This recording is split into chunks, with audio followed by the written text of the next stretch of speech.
Hi guys, today we have to see how we can derive a formula of time taken to empty a tank. This tank has some fluid of density rho till height h, and capital A is the area of the tank, cross section of the tank. A small a is a small orifice at the bottom of the tank, and water is coming out with some velocity. So now we can say we have density rho of the liquid and height is given.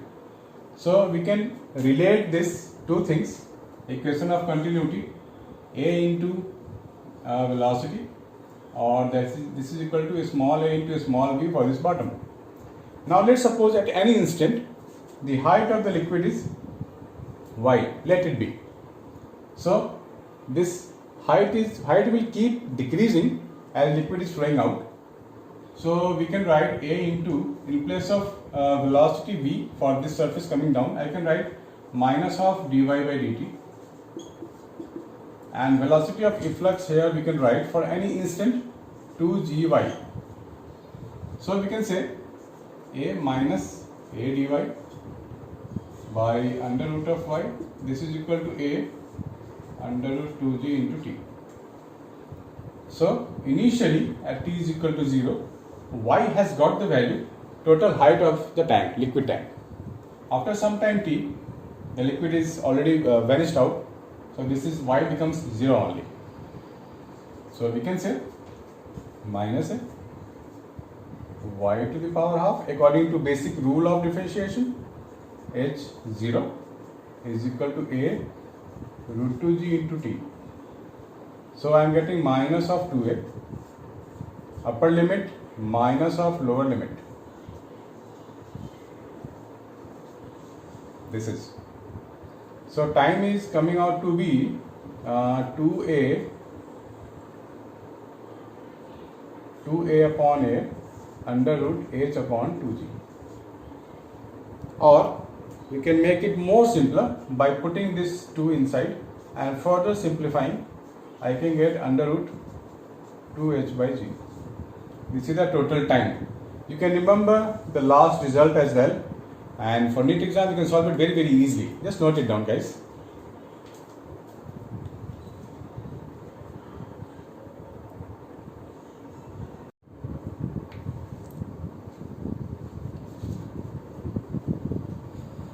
Hi guys, today we are going to do the acceleration of U2 containing two liquids. I mean to say the liquid having two different densities. Just watch it. We have U tube like this,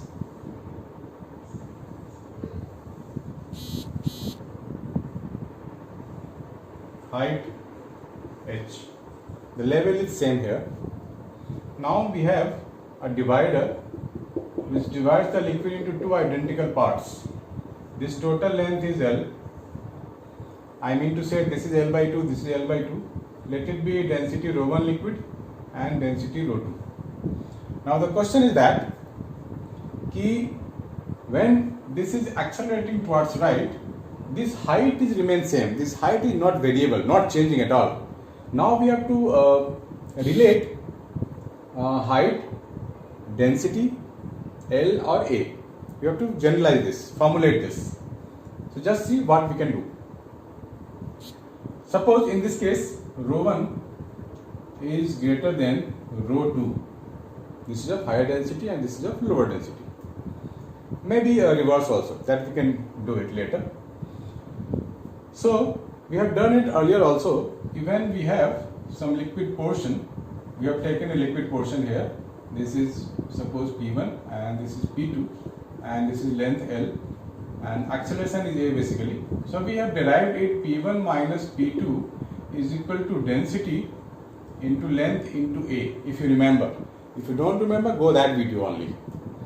So I am considering this portion of the liquid here and drawing this again. This is of rho 1. This length is L by 2. Suppose this side pressure is P1, suppose this side is P2, and this is another portion of the liquid. I can draw like this. This is P2 and let it be P3. this boundary is common, so I am taking P2 this way. So acceleration for this, using this funda, I can write P1 minus P2. We have also mentioned in the last video that opposite to the acceleration, pressure keep on increasing. I mean to say, this side pressure is higher if you compare with this side, and this side pressure is higher if you compare with that side. Just mind it. So this pressure will be greater than this, since the body is accelerating towards right. So P1 minus P2, I can write density 1 into L by 2 into acceleration. Equation 1. Now for this, we can write P2 minus P3 is equal to rho 2 into L by 2 into acceleration. This is 2. Now add these two. Adding 1 and 2, I am getting P1 minus of P3 is equal to L by 2A common, that is rho 1 plus rho 2. Now P1 is pressure at this end. At this end, this is P1. So P1 is due to this liquid column. So total pressure at P1 will be P0 plus 2 rho GH. Sorry, rho 1. And P3 at this point pressure. So I can write P0 plus rho 2 GH.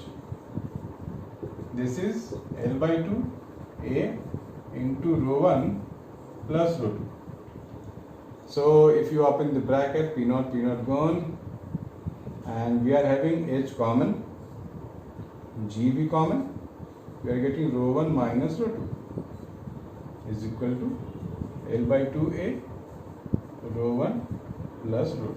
So this is the relation we are getting, and this is the density only, rho 1 minus rho 2. So height we can say is LA rho 1 plus rho 2 whole divided by 2G rho 1 minus rho 2. Please note it down, and you can remember the end result as well for objective solutions.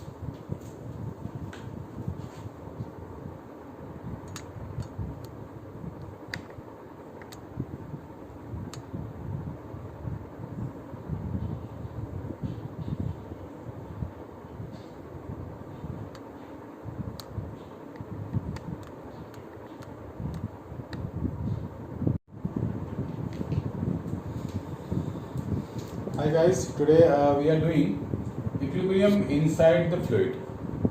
This is the fluid of density rho, and this is total length of the rod, some portion outside and major of the portion is inside.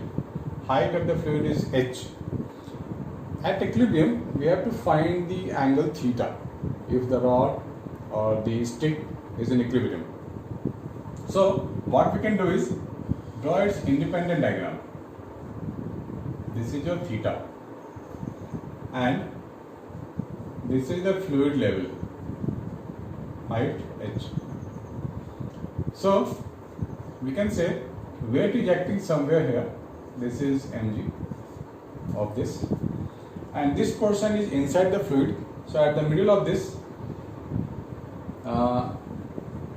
buoyant force will be acting this way. So it is in equilibrium. That means the total torque acting on the body about the hinge must be 0. Then only it is possible. So we have to apply torque. Torque due to force is equal to torque due to mg. This one.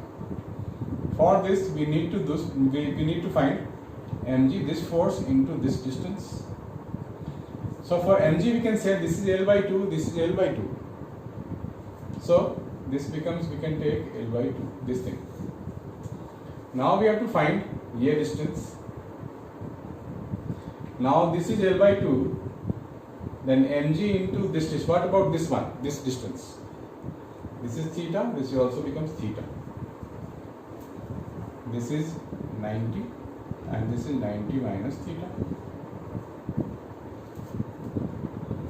So this is L by 2. We are looking for force into perpendicular distance. What about this distance?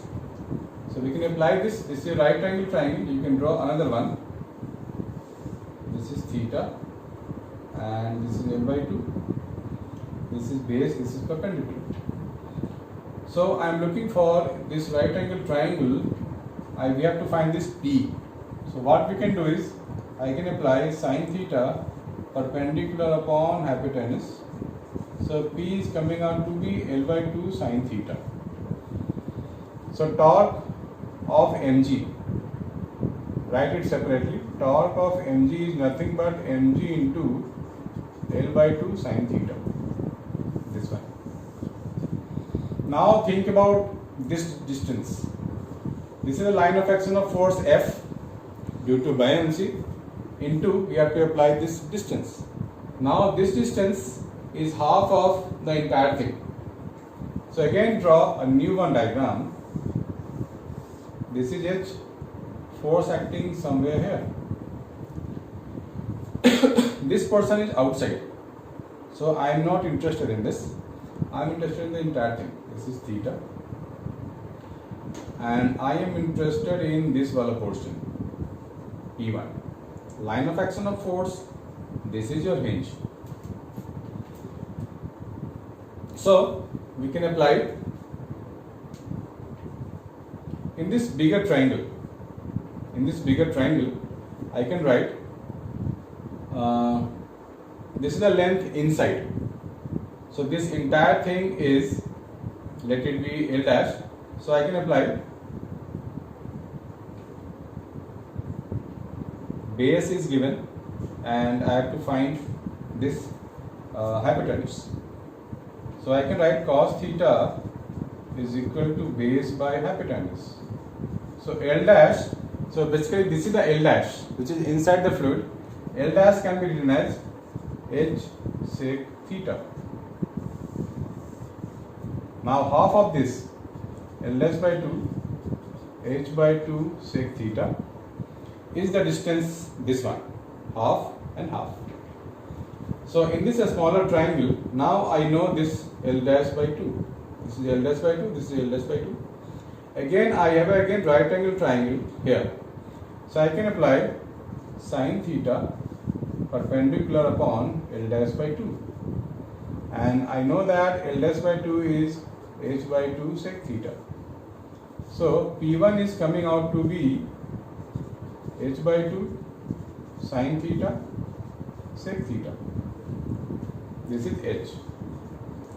Now apply here. Torque due to F is equal to H by 2 sin theta sec theta. Now equate the two so that you can get, after equating I am getting mg L by 2 sin theta gone, H by 2 sec theta, 2 also gone. So mg L by H is equal to sec theta. Just note it down, it's very important thing.